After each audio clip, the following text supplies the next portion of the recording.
It is time to celebrate. To celebrate 18 years of ministry for St. Paul Lutheran Church in Peachtree City, Georgia. A time to celebrate as we look forward to the next 18 years of ministry. In 1994, interest started to grow for a Lutheran Church Missouri Synod congregation in Peachtree City, Georgia. It took one person persistently nudging Pastor Ron Jansen over many months. Eventually, the Holy Spirit got in on the nudging, so Pastor Jansen began a Bible study in Peachtree City. Way back in the beginning, there was an individual who really wanted to see a Missouri Synod Lutheran Church here in Peachtree City.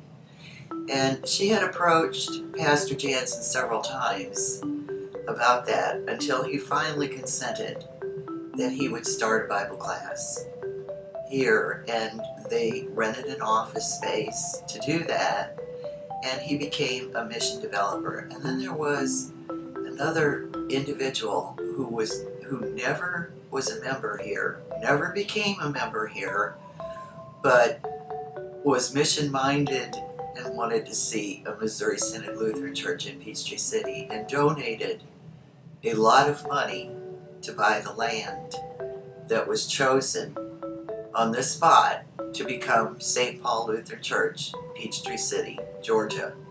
The original group of people who started St. Paul did not have school-aged children, but they recognized the benefits of a Lutheran school, and following God's prompting, began their ministry with an emphasis on Christian education. So I spoke with Pastor Jansen, and he, from the very first conversation, talked about how we were going to start a church, but we were going to build a school first. And we had a few people, and this is what we were going to do. And I remember going, okay. That's what we did. Pastor Jansen was just a tremendous encourager. He had this ability to make people trust that God was going to fulfill this mission and build this church. St. Paul Lutheran Church rented office space in June of 1995 and began worshiping there with 5 people. Prayer was the cornerstone of this new ministry, and when needs arose, God provided. Wherever there was a need, the Lord supplied that need, and the congregation just kept growing. I look back on that time, and God so richly blessed us, and everybody was so excited about starting this church, and we didn't own one book or one chair. Within only a few short months, worship was moved to the clubhouse at Wood Creek Subdivision. Looked into using their clubhouse, and we used their clubhouse for a long time, and it worked quite well, actually. We would have to rearrange the furniture, just like we have to do here, and put it back, and clean up, and Carlisle cook with the vacuum after every service. And that first year of ministry at St. Paul was packed with milestones and accomplishments. The congregation grew from only a few to over 60. Land was purchased, a school building was planned, and the congregation was officially accepted into the Lutheran Church Missouri Synod. If you can imagine, there was this tiny group, by then maybe 60 people, 70 people, something like that, and we went to LCEF and said, oh, we want, let me see, maybe 5 million might do it. We're not sure, but would you loan us this money? Well, talk about large moments of faith. We were back in the days when people actually were pledging the equity in their homes for the loan. It was an incredible moment.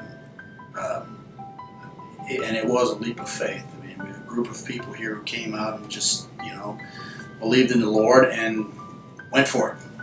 And here we are today. Year 2 was just as busy. The church called their first principal, Mr. Gordon Stuckert, who began to assemble a staff of teachers.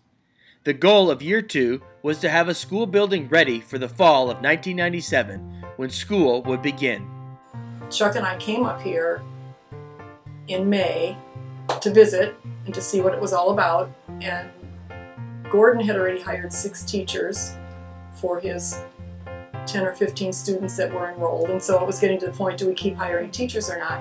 And when I left here, it was like, if they don't call me as a teacher, I will be deeply disappointed. I just felt God's presence. I knew something wonderful was happening here. There was an excitement that in a small group of people that you wouldn't necessarily sense in a congregation of 1,500. You know, it was just a commitment, and it was deep, and it was beautiful. So the bottom floor was started first. And of course we didn't have occupancy when the first day of school came. So along came the trailers on the parking lot, and it was a lower parking lot, and they used the upper parking lot to park all the cars, and the kids just loved it. It was almost like camping, and every day they could watch the builders come and how they were working on the school, and with the anticipation of we're going to get in that brand new building one day, and they loved it.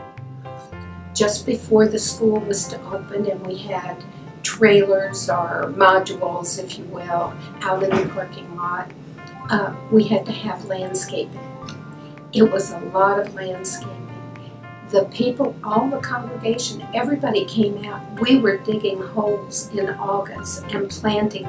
Landscaping that you see everywhere was dug that day because Peachtree City required so much. On the very last day of 1997, St. Paul was given their certificate of occupancy. School and worship could now take place in the new building.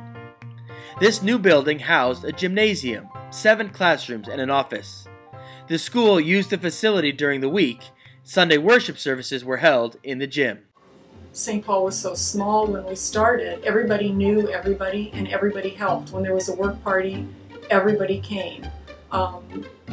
You knew everybody by name. When a new face came, you know, they probably were overwhelmed. I don't know. It was just a joy to have new people come and sharing what we were doing. So the teachers were all of one mind and one, you know, sense of commitment to being here for the kids and, you know, making it an exciting year. We had very few resources. I remember Gordon saying, well, you can have like $50 to equip your classroom. It's like, wow, that's not much. But you know what? It wasn't about the stuff either. It was just about people and about sharing common goals, you know, for the sake of the gospel. In August 1999, the second floor was completed on the building. The addition included a cafeteria, 5 classrooms, media center, computer lab, and a small office complex. The congregation held worship services in the new cafeteria, which affectionately became known as the Cafetorium. But we worshiped in the cafeteria, which we called the Cafetorium, and for a long time. And that is when the banners showed up.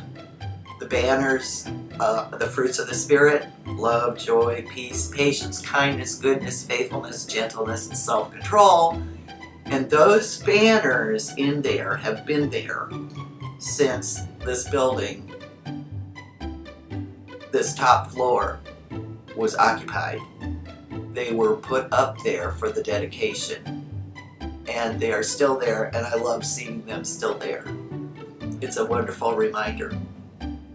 In 2004, the congregation expanded the pastoral staff and called Pastor Dan Shepman, and shortly thereafter outgrew the cafetorium and moved back downstairs to the school gymnasium.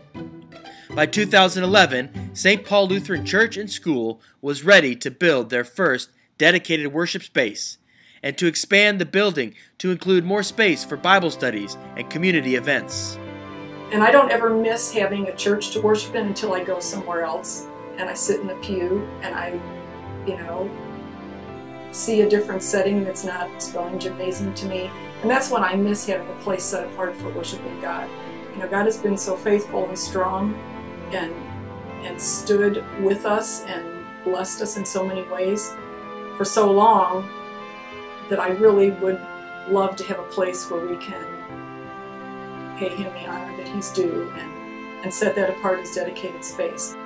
Of course, Ron had a vision of this church, this building, and he I think that's why he truly believed that God was going to fulfill that vision.